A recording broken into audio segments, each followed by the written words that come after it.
Ladies and gentlemen, the very word secrecy is repugnant in a free and open society, and we are, as a people, inherently and historically opposed to secret societies, to secret oaths, and to secret proceedings. And there is very grave danger that an announced need for increased security will be seized upon by those anxious to expand its meaning to the very limits of official censorship and concealment. That I do not intend to permit to the extent that it's in my control.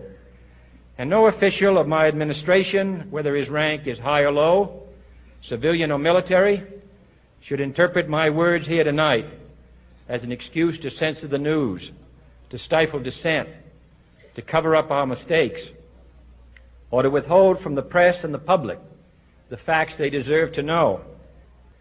For we are opposed around the world by a monolithic and ruthless conspiracy that relies primarily on covert means for expanding its sphere of influence, on infiltration instead of invasion, on subversion instead of elections, on intimidation instead of free choice, on guerrillas by night instead of armies by day. It is a system which has conscripted vast human and material resources into the building of a tightly knit, highly efficient machine that combines military, diplomatic, intelligence, economic, scientific, and political operations. Its preparations are concealed, not published. Its mistakes are buried, not headlined. Its dissenters are silenced, not praised. I am not asking your newspapers to support an administration, but I am asking your help in the tremendous task of informing and alerting the American people. For I have complete confidence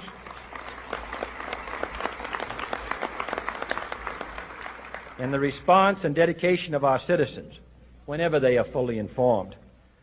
I not only could not stifle controversy among your readers, I welcome it. This administration intends to be candid about its errors. For as a wise man once said, an error doesn't become a mistake until you refuse to correct it. We intend to accept full responsibility for our errors, and we expect you to point them out when we miss them. Without debate, without criticism, no administration and no country can succeed, and no republic can survive. That is why the Athenian lawmaker Solon decreed it a crime for any citizen to shrink from controversy.